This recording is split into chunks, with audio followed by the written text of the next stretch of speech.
Di situ ada temuan yang paling fenomenal untuk dunia arkeolog Jogja. Apa itu, Mbak? Temuannya adalah Wisnu Triwikrama. Itu ada 2 di tempat itu yang mengindikasikan bahwa pernah ada pemujaan yang cukup kuat di sana karena ada temuan Berarti itu. lebih ke arah sekte gitu ya, Mbak? Mungkin.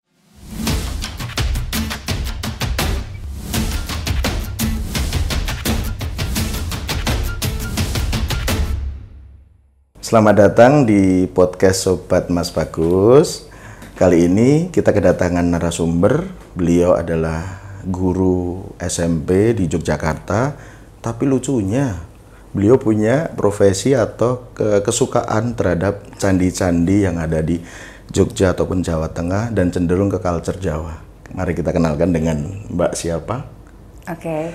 Selamat sore. Sore Sobat Mas Bagus. Perkenalkan. Saya nama aslinya Endang Sri Wahyuli Simanjuntak, namun orang-orang di sekitar saya lebih mengenal saya sebagai Mbok Ne Segoro. Jadi dipanggil Mbok Ne aja, Mas ya. Mbok Ne, oke. Karena memang lebih sudah akrab. Mbok. Oh iya, sudah punya keluarga. Iya, gitu. ada orang yang bertanya, serius mau dipanggil Mbok gitu? Iya, memang sudah Mbok gitu. Tapi sebelum kita masuk lebih dalam tentang cerita yang mantap menurut saya, kenapa kok bisa dipanggil Mbok Ne itu ceritanya gimana? Yang pertama, anak saya yang pertama kan namanya Ocean. Jadi Mama Ocean kalau di rumah. Mama Ocean. Lalu orang sekitar Mbok Ne Segoro gitu. Mamahnya Ocean. Mamanya Ocean. Segoro dalam bahasa Jawa kan? Iya. Ocean Lautan, ya, lautan artinya. Lalu akhirnya Mbok Ne ini jadi kebawa sampai sekarang. Sampai sekarang. Iya, berarti sewaktu di Ocean kecil nama itu ada Mbok Ne nempel. Segoro begitu. Nempel sampai sekarang. Dan saya pakai jadi nama akun juga. Oke. Iya, nama juga di buku yang saya tulis juga Mbok Ne Segoro. Wih, mantap. Ini bakal panjang nih kayaknya. Berapa jam kita? Kalau Pak Panjenengan sendiri itu asli dari mana, Mbak? Saya aslinya Sumatera, Mas Bagus. Sumatera Utara. Lahir di sana juga. Oke. Namun masa kecil saya TK, SD itu di Jawa Tengah. Pati. Iya, lalu separuh masa SD saya di Pati, separuh masa SD saya di Sumatera sampai SMP. Lalu SMA-nya di Jawa lagi, di Pati. Di Pati lagi, kuliahnya di Jogja. Begitu. Ngambil apa Mbak dulu di Jogja? Pendidikan agama Kristen. Pendidikan agama Kristen iya. ya. Kenapa memilih Jogja, Mbak? Itu juga mungkin seperti yang Mas Bagus tadi kita ngobrol ya. Ginaris itu ya, sepertinya iya. Karena saya juga tidak pernah menyangka akan di Jogja, gitu. Jadi ketika lulus SMA, almarhum ibu saya yang mencetuskan, apakah Dek kamu mau di Solo atau di Jogja, begitu. Lalu saya berpikir, kok ibu saya bisa memberi opsi itu ya? Yang gitu. Berhubungan dengan Jawa. Iya, berhubungan dengan Jawa. Padahal saya tidak pernah menyampaikan ingin kuliah di Jogja. Ketika selesai SMA di Pati, ya pulang ke Sumatera, inginnya melanjutkan kemana itu saya belum tahu. Begitu. Lalu akhirnya saya diantarkan ke Jogja. Oh, begitu ya? Iya. Setelah perjalanan Mbak, terus kenapa bisa menjadi guru, Mbak? Emang nggak ada pekerjaan yang lain? Iya, ini pertanyaan gampang-gampang sulit ya. Gitu. Emang profesi ideal itu apa ya? Ya, kalau aku sih memprediksikan gini, orang menjadi guru kan kadang-kadang secara akademisi, secara mental dia sudah terbentuk sehingga apa yang dia ketahui dan dia pelajari itu bisa meng-copy paste terhadap murid. Paling tidak mencontoh, karena cikal bakal dari guru kan digugulan ditiru. Betul. Nah, makanya dari culture aja sudah berbeda, Mbak, yang dari luar Jawa, terus pindah ke Jawa, terus kok langsung jadi guru. Secara tidak langsung kan tekanan mental yang dalam itu pasti. Iya, seperti ini Mas Bagus. Ketika saya remaja, saya kan tidak tumbuh dan berkembang di hadapan orang tua. Artinya saya SMP itu di Sumatera, lalu dikirim orang tua ke Pati itu karena harapannya akan mendapat pendidikan yang lebih baik di Pulau Jawa. Betul. Karena waktu itu di kampung kami di Sumatera hanya ada sekolah SMP negeri itu ada 1, swasta 1, lalu SMA itu ada 1 swasta, sekolah negeri itu jauh ke kota. Sekolah yang swasta ini itu membagi muridnya menjadi dua kloter. Oh, 2 kloter. Iya, pagi dan sore. Begitu. Nah, dengan saya dikirim ke Pati, orang tua berharap saya dapat pendidikan yang lebih baik begitu. Nah, disinilah saya dibentuk karena saya berpikir setelah saya menjadi seorang ibu, saya mendapat menyimpulkan sendiri bahwa untuk seorang anak, tempat terbaik seorang anak tumbuh atau seorang anak perempuan itu adalah di hadapan ibunya. Betul.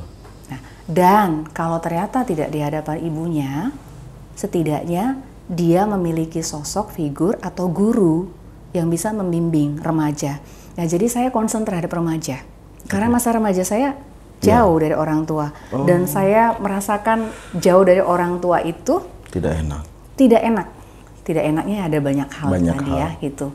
Dan disitulah saya jadi seorang guru sehingga saya punya banyak waktu untuk bertemu dengan anak-anak remaja, baik laki-laki, baik anak remaja perempuan. Nah, itu saya menjadi guru. Jadi pada dasarnya apa yang dirasain Mbak di kehidupan Mbak itu tidak pengen dirasakan terhadap murid-murid Mbak? Iya, seperti ini Mas Bagus.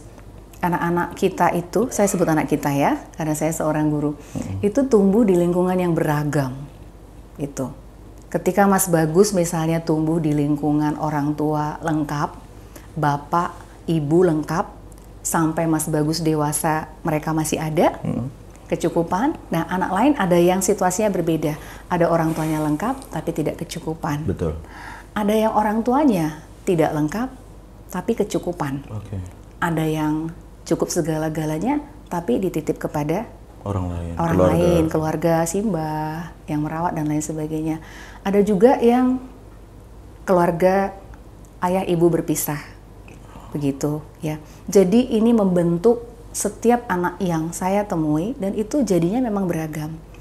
Nah, ini menarik sekali karena menjadi seorang guru akan bertemu dengan anak-anak yang beragam ini. Dan mereka perlu dibentuk. Wawasan lah ya. Iya, dibentuk, perlu wawasan, perlu orang dewasa yang mendampinginya. Mungkin jadi seorang guru tidak akan bisa setiap hari 24 jam penuh mendampingi anak-anak. Tetapi waktu yang kita miliki di sekolah itu kita buat seefisien mungkin, berkualitas dan bisa membentuk mereka menjadi pribadi-pribadi yang baik. Tapi salut loh Mbak saya tuh. Maksudnya ya ternyata guru itu adalah profesi yang sangat bijaksana ya. Dia tidak bahkan jauh dari untuk mengerti diri sendiri. Dia rela membuang egonya si guru tersebut untuk bisa mengerti si anak-anaknya. Benar nggak? Betul. Walaupun di dalam penyampaiannya si guru ini juga punya problem, punya masalah, punya hal lain. Benar-benar. Menarik sih menurut saya. Kenapa? Ini lagi. Dengan apa yang menjadikan profesi Mbak atau pekerjaan Mbak, maaf, sebagai guru itu, kok bisa nge-review candi piye itu? Iya. Mungkin pertanyaannya lebih tepatnya kapan suka candi ya? Ya, yang pertama, pemikiran apa yang bermula dari guru sehingga menyukai hal yang berbau budaya dalam tanda kurung candi. Ya, sebelum kita lebih dalam tentang nge-review, memilih dan sampai konsisten. Kapan suka candi dulu? Dan kenapa harus candi padahal banyak medianya? Banyak tempat lain yang lebih indah gitu ya. Kalau kita mau menggagas budaya. Ini kembali lagi ke Sumatera ya, karena memang saya akarnya dari sana, dari Sumatera.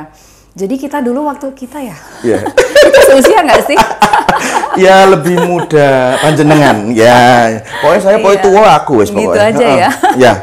Iya, jadi ketika dulu kita SD kan, masih ingat nggak sih Mas Bagus? Kita ada buku pelajaran PSPB namanya. PSPB. Pelajaran Sejarah Perjuangan Bangsa.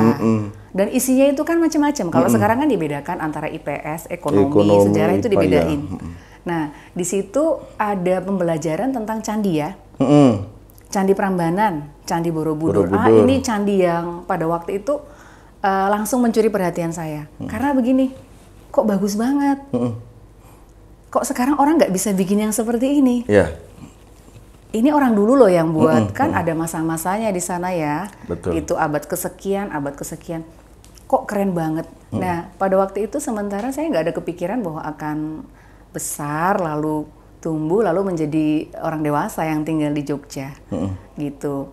Nah, tapi bayangan tentang candi itu sangat melekat di pikiran saya bahwa suatu saat saya akan menginjakkan kaki ke tempat itu, begitu. Tapi yang saya tahu hanya 2 ini, Mas Bagus. Apa itu? Prambanan sama Prambanan Borobudur? dan Borobudur. Karena kan di buku itu yang lain-lain Iya, tidak paling ada. gede, ya, Ya. ya, mungkin. Tahu candi kemudian itu setelah kesini, ternyata ada Kalasan, ada Sambisari, ada Candisari, bahkan ada yang Banyak, ya. lain-lainnya. Setelah ada Google kan kita bisa browsing dan ternyata ada banyak sekali. Begitu. Oh, berarti sempat Mbok Nesegoro ini sempat memperdalam tentang sejarah Prambanan, Borobudur ya? Iya, betul. Dan pada waktu itu kalau saya membantu ibu di ladang, kalau ketemu benda-benda kecil begitu yang saya mungkin langsung mengimajinasikannya seperti gerabah atau gentong kecil, saya selalu bilang sama ibu, "Bu, lihat ini ada benda lama, ini pasti dari masa lalu." Jadi ibu saya selalu ketawa dan ya.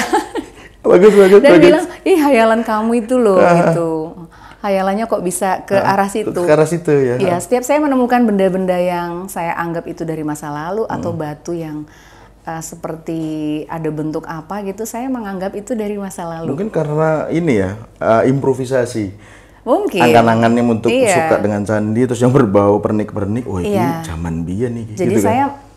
agak berlebihan sih mungkin membayangkan itu dari masa lalu, pasti ini berharga di masa lalu, ini pasti batu langka dan lain sebagainya. Seperti itu, Mas Bagus. Kalau saya bilang bukan berlebihan, itu justru malah lebih ke arah apa ya, lebih tahu sadurunge winarah sih kalau saya. Gitu ya? Sepertinya. Oh iya. Ya kan, karena secara kejiwaan dan secara sadar orang suka budaya itu kan pilihan, Mbak.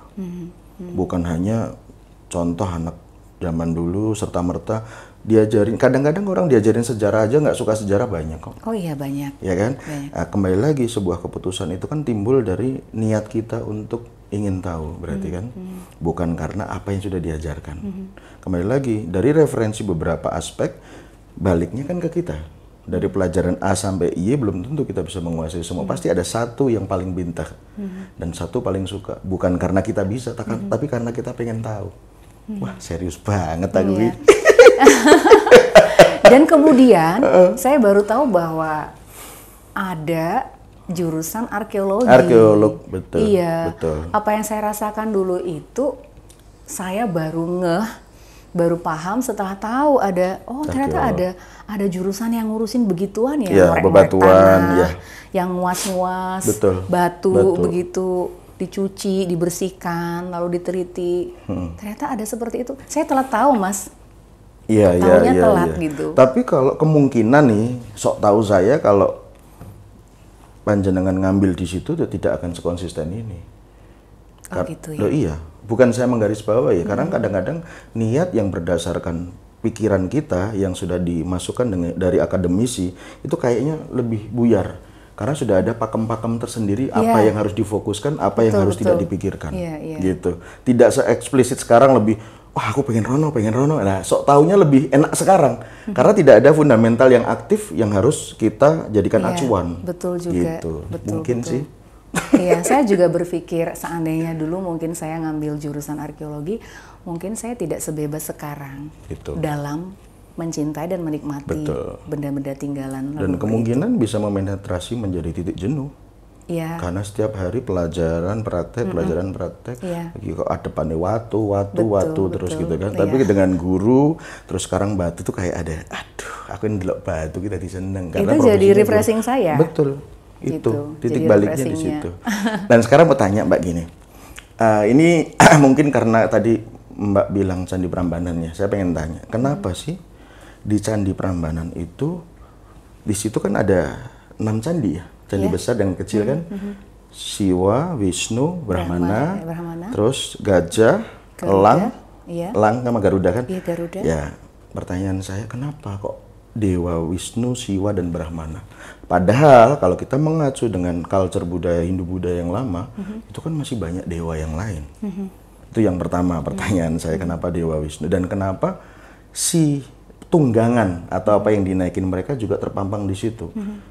Ada kontribusi histori apa sampai dibikinin candi itu? Terlepas peninggalan zaman lampau loh. Iya, kalau kita berbicara tentang Prambanan memang itu menarik sekali. Belum lagi dari sisi mitosnya ya gitu ya. Lalu kesejarahannya yang justru malah banyak dilupakan oleh masyarakat sekitarnya. Bahkan saya pernah ngobrol dengan teman yang katanya mau lihat Roro Jonggrang di Candi Prambanan. Iya. Saya ketika bilang bercanda di Candi Prambanan itu tidak ada Roro Jonggrang. Kok bisa? Kan ada patungnya besar di sana. Begitu. Iya benar, tidak ada Roro Jonggrang. Lalu akhirnya setelah saya jelaskan bahwa itu adalah mitos yang berkembang di masyarakat. Yang dianggap Roro Jonggrang itu adalah Durga. Mahasi Suramardini. Betul. Begitu. Lalu Candi Prambanan memang erat kaitannya dengan nama Prambanan itu para Brahmana, ya. Walaupun misalnya ini juga masih butuh penelitian lebih lanjut ya. Gitu. Apakah benar nama Prambanan memang dari para Brahmana? Karena memang nama tempat itu juga Prambanan ya. Betul. Bahkan nama aslinya malah Brambanan. Iya. Stasiunnya juga masih menggunakan nama Brambanan begitu. Iya, candi ini memang kalau dari apa yang kita baca, literatur yang dibuat oleh para peneliti memang dipersembahkan untuk ketiga dewa utama ini untuk umat Hindu ya, Siwa, Wisnu, dan Brahma. Betul. Begitu, lengkap dengan wahananya, gitu, wahana atau tunggangannya. Betul. Demikian. Lalu kalau kita bergeser lagi ke arah utara, itu coraknya sudah beda lagi, Mas. Kalau yang Candi Siwa, kita sebutlah Candi Siwa ya, yang candi utama itu gayanya gaya Hindu. Tentu Mas Bagus tahu juga ya. Kalau ke arah utara, ke arah selatan, itu selatan atau utara ya? Selatan yang pojok kiri kan? Sewu itu utaranya ya Mas ya? Utara selatannya dong. Oh selatan ya? Sewu kan yang sebelah kanan. Saya agak, kalau arah ini di Jogja ini. Ya tergantung kita berdiri sih Mbak sebenarnya. Iya, itu kan sudah coraknya Buddha ya? Betul. Iya. Jadi memang Prambanan belum lagi dengan penelitian terkemudian tentang di mana letak ibu kota Medang dan lain sebagainya. Nah, jadi banyak asumsi bahwa kemungkinan letak ibu kota itu memang di sana, perbatasan Jawa Tengah dan DIY begitu. Karena jelas-jelas sudah ada nih tinggalannya yang semegah itu, begitu. Walaupun ya itu juga masih banyak dipertanyakan juga. Iya. Dulu sempat ada perselisihan Prambanan masuk Jawa Tengah apa DIY 20 tahun yang lalu kalau nggak salah. Dan akhirnya kan jadi sebelahnya DIY, sebelahnya Jawa Tengah. Iya, dia nggak mau diperebutkan salah satu mungkin. Betul. Menarik karena aku tuh berpikiran kenapa ada ketiga dewa itu sok tahu saya karena kalau mungkin Dewa Wisnu itu kan cenderung ke sisi baik. Iya, baik. Positif, ya kan, pengayom. Terus Dewa Siwa cenderung ke emosional, amarah. Nah, mungkin yang memenetrasi sih Brahmanya ini, gitu. Oh, bagian itunya ya. Nah, ya kan, kenapa kok tiga dewa itu, gitu loh. Mungkin itu perwakilan dari dewa yang baik lainnya, mungkin perwakilannya Dewa Wisnu. Dan kalau bicara Dewa Wisnu itu saya suka sama ceritanya Dewa Wisnu. Seperti dulu masa kecilnya dan apa. Itu kalau di Jawa tuh seperti apa ya? Bapak tanya Jawa yang kayak ini loh Mbak, Serat Joyoboyo. Jadi dia bisa memprediksi waktu sebelum manusia itu lahir. Dan akan seperti itu.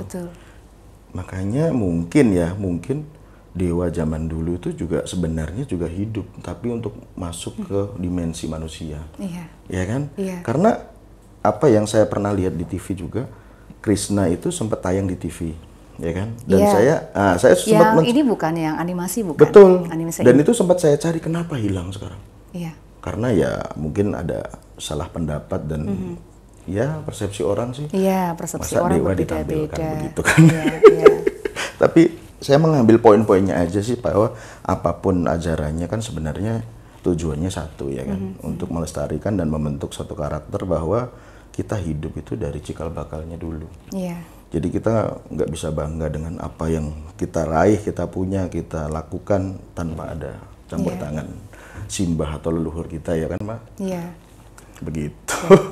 Tapi Mas Bagus senangnya Wisnu ya? Iya. Tapi di seputar Prambanan itu dan sekitarnya, Kalasan lalu perbukitan selatan dari Prambanan itu justru malah maraknya pemujaan terhadap Siwa. Yaitu ditandai dengan temuan Yoni. Yoni ya, baik yang Yoni dengan lingga maupun yang Yoni tanpa lingga. Itu temuannya banyak dan sangat masif. Begitu. Maka bukit di selatan Prambanan itu dalam arkeologi disebut sebagai Siva Plateau Siva atau Plateau. perbukitan Siwa. Gitu. Karena temuan untuk pemujaan Siwa yang besar di sana. Okay. Tadi Ioni itu apa Mbak? Aku malah nggak ngerti. Yoni? Yoni? Mas Bagus pura-pura nggak ngerti ya? Aduh, angel nih. Iya sih, benar. Karena apa ya? Nggak tahu kalau saya ngelihat Dewa Wisnu itu seneng aja. Itu kalau kembali lagi selalu menjadi apa ya? Bukan perbandingan, persamaan saya seperti di Jawa ini kayak Sabdo Palonoyo Genggo. Iya. Gitu. Jadi kayak perpaduan antara sumbu wanita dan pria dipersatukan terhadap satu molekul. Ya kan? Seperti Sabdo Palon kayak gitu. Dia tua tapi rambutnya gitu, ya kan? Dia masih muda tapi perutnya gede. Dualisme ya. Dualisme sama. Dan itu terverifikasi bahwa orang keturunan dalam tanda kutip itu wajahnya tuh seperti cowok dan cewek. Gitu. Tapi bukan androgini ya? Enggak.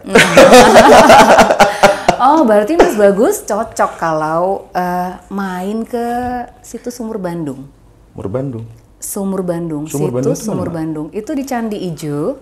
Candi Ijo sini Kalasan? Candi Ijo Kalasan, yang perbukitan itu setelah Bukit Batu itu apa namanya? Breksi, tebing Breksi itu setengah kilo lagi itu Candi Ijo. Nah, di bawah Bukit Candi Ijo kita turun ke lembah, lalu nanti ada bukit kecil lagi. Memang agak belusuk dia ke tengah ke dalam hutan itu. Di situ ada temuan yang paling fenomenal untuk dunia arkeolog Jogja. Apa itu, Mbak? Temuannya adalah Wisnu Triwikrama. Oh, yang pusakanya itu? Bukan, arcanya. Oh, arcanya? Iya, lalu ditemukan lagi setelah selang beberapa tahun di sana ditemukan lagi arca Narasima. Nah, Narasima ini adalah perwujudan Wisnu separuh manusia, separuh singa, dan dia merobek dada dari musuhnya. Itu disimpan di BPCB DIY. Dan hanya satu itu temuan Wisnu. Berarti kemungkinan di samping kanan di tengah-tengah maraknya pemujaan terhadap Siwa, ada pernah pemujaan terhadap Wisnu secara khusus di dataran sana. Iya, itu terverifikasi di Bali. Oh, begitu ya. Narasima atau Narasinga kalau di Bali sebutannya? Narasinga di sana. Narasinga ya, tapi sama dengan Narasima. Iya, betul. Oh, begitu ya. Ngeri juga ya di sini ternyata juga. Iya, satu-satunya temuan yang seperti itu. Kalau arca Durga kan banyak, arca Siwa banyak, arca Nandi banyak, tapi satu-satunya yang itu ada 2 di tempat itu yang mengindikasikan bahwa pernah ada pemujaan yang cukup kuat di sana karena ada temuan. Berarti lebih ke arah sekte gitu ya, Mbak? Mungkin, iya betul. Itu. Kok ngeri ya? Yang ngeri apa Mas Bagus? Enggak, maksudnya di era sekarang gitu loh, di era sekarang terus ya secara maksudnya ngeri antara saya percaya tidak percaya dan bangga aja gitu. Bangganya ya ternyata masih banyak orang-orang sekarang yang masih berkiblat di budaya lama. Tidak percayanya ini era modern loh gitu loh. Kenapa kok ada istilah hal-hal sekte seperti itu dan lebih ke komunitas tertutup kan itu pastinya gitu, dan dia bisa konsisten di situ dan sampai menunjuk dan sampai bisa menemukan itu kan menurut saya hal yang menakjubkan sekali. Dia terlalu niat mungkin ya. Gitu ya. Iya kan, bener kan? Kalau niat pasti niat Mas ya. Iya. Itu semua detail. Iya. Karena semua. Tadi disimpan di mana Mbak? BPCBDI, Balai Pelestarian Cagar Budaya di Bogem itu Mas. Oh, itu ada kantornya. Bogem kiri. Iya. Kalau dari sini, kalau dari kota kanan. Kalau dari lampu merah itu kiri kan? Iya, kiri. Nah, itu BPCB DIY. BPCB Jateng dekat juga dengan DIY. Dekat Pelausan, Candi Pelausan. Itu yang mengurusi untuk Jawa Tengah. Kayak situs-situs gitu ya, Mbak? Iya, situs-situs. Namun sekarang sudah jadi satu, jadi BPCB wilayah X namanya. Oh, Ekskarisidenan. Enggak. Oh iya. Ekskarisidenan.